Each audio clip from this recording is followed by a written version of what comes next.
Just starting to go. Oh, the one, the skid. সম্প্রতি দেশজুড়ে আলোচনায় অবৈধ বোলিং অ্যাকশন। কারণ ইংল্যান্ডের কাউন্টি খেলতে গিয়ে অবৈধ বোলিং অ্যাকশনের কারণে নিষিদ্ধ হয়েছেন সাকিব আল হাসান। 2 দশক ক্রিকেট খেলার পর এখন বোলিং নিষিদ্ধ হবার বিষয়টি অবাক করেছে সবাইকে।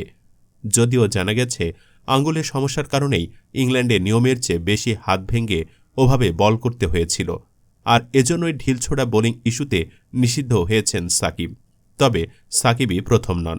এর আগে বাংলাদেশের আরও 7 জন বোলার অবৈধ বোলিং অ্যাকশনের জন্য নিষিদ্ধ হয়েছেন। বাংলাদেশের নিষিদ্ধ হওয়া বোলার কারা, চলুন তাদের সম্পর্কে বিস্তারিত জেনে নেওয়া যাক। নাম্বার 1, মোহাম্মদ রফিক।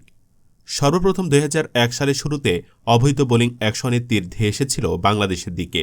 এবছর বাংলাদেশের সর্বকালের অন্যতম সেরা স্পিনার মোহাম্মদ রফিক নিষিদ্ধ হয়েছিলেন।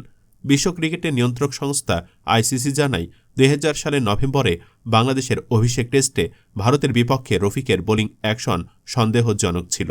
রফিকের বল করার সময় কোনোই নির্ধারিত সীমা 15 ডিগ্রির চেয়ে বেশি বেঁকে যেত। তবে রফিককে একেবারে নিষেধাজ্ঞা দেয়নি আইসিসি। আইসিসির বিধিমালা মেনে বোলিং অ্যাকশন নিয়ে 6 সপ্তাহ কাজ করেন রফিক। কিংবদন্তি ভারতীয় অফ স্পিনার এরা পল্লী প্রসন্ন এসেছিলেন রফিককে গাইড করতে। এরপর পুনরায় আন্তর্জাতিক ক্রিকেটে ফেরেন তিনি। নাম্বার 2, নাইমুর রহমান। একই বছরের জানুয়ারিতে নাইমুর রহমান দুর্জয়ের বোলিং অ্যাকশন প্রশ্নবিদ্ধ হয়। আইসিসি তাকে সাময়িক নিষিদ্ধ করে। বিশ্লেষণে দেখা যায় এই বোলারের কিছু কিছু বল ডেলিভারিতে কোনোই নির্ধারিত সীমা 15 ডিগ্রির চেয়ে বেশি বেঁকে যায়। তবে ঘরোয়া ক্রিকেট চালিয়ে যাওয়ার অনুমতি ছিল। 8 সপ্তাহ পর নিজের বোলিং অ্যাকশন শুধরে আবারও আন্তর্জাতিক ক্রিকেটে ফেরেন দুর্জয়। নাম্বার 3, আব্দুর রাজ্জাক। বাংলাদেশের তৃতীয় বোলার হিসেবে আব্দুর রাজ্জাকের বোলিং অ্যাকশন প্রশ্নবিদ্ধ হয়। 2004 এশিয়া কাপে অভিষেকের পরই তার বোলিং অ্যাকশন নিয়ে প্রশ্ন ওঠে। সে সময় সতর্ক করার পর খেলা চালিয়ে যাওয়ার অনুমতি দেওয়া হয় তাকে। তবে 4 বছর পর আর সেই সুযোগ পাননি রাজ্জাক। 2008 সালের ডিসেম্বরে ফের প্রশ্ন ওঠায় আন্তর্জাতিক ক্রিকেটে রাজ্জাক নিষিদ্ধ হন। তবে অ্যাকশন সূত্রে 4 মাস পর ওয়েস্ট ইন্ডিজ সফরে ফেরেন বাঁহাতি এই স্পিনার। নাম্বার 4, আল-আমিন হোসেন। 6 বছর পর 2014 সালে বাংলাদেশের বোলাররা আবারও আইসিসি প্রশ্নের সম্মুখীন হন। ওই বছরই প্রথম বাংলাদেশের কোনো পেসারের অ্যাকশন প্রশ্নবিদ্ধ হয়। সে বছর পেসার আল-আমিন হোসেন নিষিদ্ধ হন। 2014 সালের আগস্টে রিপোর্টেড হওয়ার পর চেন্নাই আইসিসি ল্যাবে 2 দফা পরীক্ষা দিয়ে বোলিংয়ের বৈধতা পান তিনি। এরপর 2017 সালে বিপিএলের 5ম আসরে আল-আমিন হোসেনের বোলিং অ্যাকশন নিয়ে আবারও রিপোর্ট করেছিলেন আম্পায়াররা। তবে বাংলাদেশের আম্পায়ারদের অভিযোগের কারণে সেবার আর তাকে দেশের বাহিরে পরীক্ষা দিতে যেতে হয়নি। কয়েক মাস পর মিরপুর ক্রিকেট একাডেমিতে অ্যাকশন শোধরানোর পরীক্ষা দিয়ে বোলিংয়ের বৈধতা পান এই পেসার। নাম্বার 5, সোহাগ গাজী। আল-আমিনের পর 2014 সালে সোহাগ গাজীও নিষিদ্ধ হন। অবৈধ বোলিং অ্যাকশনের অভিযোগে আন্তর্জাতিক ক্রিকেট কাউন্সিল আইসিসি বাংলাদেশের অন্যতম অফ স্পিনার সোহাগ গাজীকে আন্তর্জাতিক ম্যাচে বল করা থেকে সাময়িকভাবে পেন্ডিং রাখে। ওই বছরের আগস্ট মাসে বাংলাদেশের ওয়েস্ট ইন্ডিজ সফরের সময় আম্পায়াররা সোহাগের বোলিং অ্যাকশন নিয়ে সন্দেহ প্রকাশ করেন। বিশ্লেষণে দেখা যায় সোহাগের সব ধরনের ডেলিভারিতেই কোনোই নির্ধারিত সীমা 15 ডিগ্রির চেয়ে বেশি বেঁকে যায়।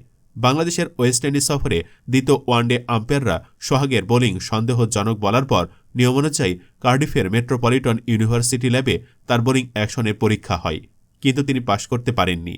এরপর কিছুদিন পর আল-আমিনের সাথে সোহাগ গাজী চেন্নাইয়ের বায়োমেকানিক্যালে পরীক্ষা দিয়ে পাশ করেন। সে সময় সোহাগ গাজীর বোলিং অ্যাকশনে অনেক পরিবর্তন লক্ষ্য করা যায়। কমে যায় তার বোলিংয়ের ধার। ফলাফল হিসেবে বাদ পড়েন জাতীয় দল থেকেও। নাম্বার 6, তাসকিন আহমেদ ও আরাফাত সানি। অবৈধ বোলিং অ্যাকশন নিয়ে বাংলাদেশের ক্রিকেট সবচেয়ে বড় ঝাঁকুনিটা খায় 2016 সালে। টি-20 বিশ্বকাপ চলছিল তখন। ধর্মশালায় বাংলাদেশ নেদারল্যান্ডস প্রথম পর্বের ম্যাচটির পর পেসার তাসকিন আহমেদ ও বাঁহাতি স্পিনার আরাফাত সানির বোলিং অ্যাকশনকে অবৈধ ঘোষণা করে আইসিসি নিষিদ্ধ করে 2 জনকে। আরাফাত সানির অ্যাকশন নিয়ে আগে থেকেই আলোচনা ছিল, তবে পেসার তাসকিনের অ্যাকশনও অবৈধ হওয়াটা বিস্ময় হয়ে আসে। বাংলাদেশের ক্রিকেট ভক্তরা তো তাসকিনের বোলিং অ্যাকশন অবৈধ ঘোষিত হওয়ার পেছনে আইসিসির ষড়যন্ত্র খুঁজে পান। সন্দেহভাজন হওয়ার পর বিশ্বকাপ চলাকালেই চেন্নাইয়ে বোলিং অ্যাকশনের পরীক্ষা দেন আরাফাত সানি ও তাসকিন। সেখানেও তাদের অ্যাকশন অবৈধ প্রমাণিত হয়। বিশ্বকাপ শেষ হয়ে যায় তাদের।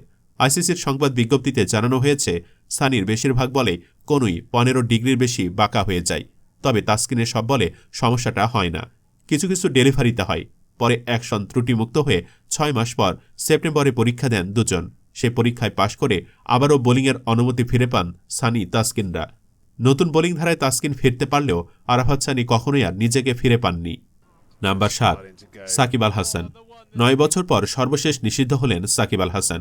ইংল্যান্ডে সাকিব আল হাসানের বোলিং অ্যাকশন প্রশ্নবিদ্ধ হওয়ার 3 মাস পর শাস্তির কথা জানাল ইংল্যান্ডের ক্রিকেট বোর্ড ইসিবি। গত সেপ্টেম্বরে কাউন্টি চ্যাম্পিয়নশিপে একটি ম্যাচ খেলেন সাকিব। প্রায় 13 বছর পর কাউন্টিতে খেলতে গিয়ে সমারসেটের বিপক্ষে সারের হয়ে নেন 9 উইকেট। যদিও ম্যাচটি 111 রানে হেরে যায় সারে। ম্যাচে 63 ওভার বোলিং করেন সাকিব। তবে চাকিংয়ের অভিযোগে কোনো নো বল ডাকেননি আম্পায়াররা। এর প্রায় 2 মাস পর জানা যায় ওই সময় সাকিবের বোলিং অ্যাকশনে সন্দেহ প্রকাশ করেন সেই ম্যাচে 2 আম্পায়ার স্টিভ ওশনেসি ও ডেভিড মিলস। এরপর বাংলাদেশের হয়ে 2টি টেস্ট খেলেছেন সাকিব। খেলেছেন বিভিন্ন ফ্র্যাঞ্চাইজি টুর্নামেন্টও। এই মুহূর্তে শ্রীলঙ্কায় খেলছেন লঙ্কা টি10 টুর্নামেন্ট।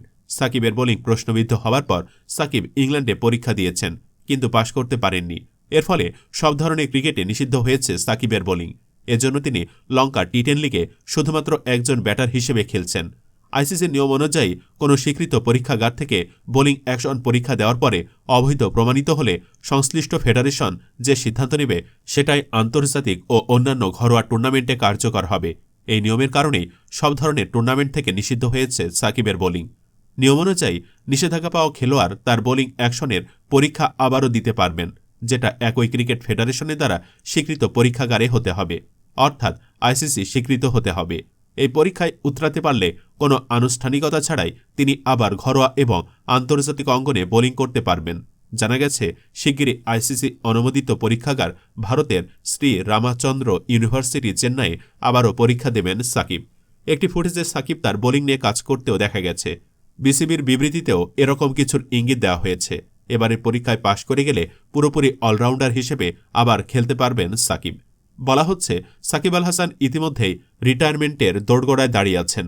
আর এমন একটা সময় এর থেকে খারাপ খবর যে আর কিছু হতে পারে না তা বলাই বাঞ্ছনীয়। তবে এই দুঃসময়ে সাকিবের পাশে দাঁড়িয়েছে বাংলাদেশ ক্রিকেট বোর্ড বিসিবি।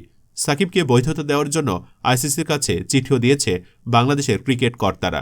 এর আগে সাকিব চ্যাম্পিয়ন্স ট্রফিতে খেলার আশা প্রকাশ করলেও তার আগে সাকিবকে ফিরতে হতো বিপিএল দিয়ে। তবে আইসিসির নিয়ম অনুযায়ী সেখানেও রয়েছে বিপত্তি, যেখানে বলা হয় জাতীয় ক্রিকেট বোর্ডের অধীনস্থ ঘরোয়া ক্রিকেটেও একই নিষেধাজ্ঞা স্বয়ংক্রিয়ভাবে কার্যকর হবে। আইসিসি এবং ক্রিকেট বোর্ডগুলো সিদ্ধান্ত আরোপ ও কার্যকরের জন্য সব পদক্ষেপ বিধিসম্মতভাবে নেবে। তাই বলা যায় আইসিসি সাকিবের এই নিষেধাজ্ঞার বিষয়টি আমলে নিলে বিপদে পড়তে যাচ্ছেন এই টাইগার অলরাউন্ডার। তবে আইসিসির আরেকটি নীতিমালা অনুযায়ী সাকিবকে বিপিএলে কোনো ঝামেলা ছাড়াই খেলার সুযোগ করে দিতে চায় বিসিবি। যদিও ক্রিকেট বোর্ড চাইলে এই সুযোগে নিষেধাজ্ঞা আরোপ করতে পারত সাকিবের ওপর। সুপ্রিয় দর্শক, ক্যারিয়ারের 20 বছর এভাবে সাকিবের বোলিং নিষিদ্ধ হওয়ায় আপনি ব্যথিত কিনা? কমেন্ট বক্সে ইয়েস অথবা নো লিখে জানিয়ে দিন আপনার মতামত। ভিডিও ভালো লাগলে লাইক দিন আর অবশ্যই চ্যানেলটি সাবস্ক্রাইব করুন। ধন্যবাদ।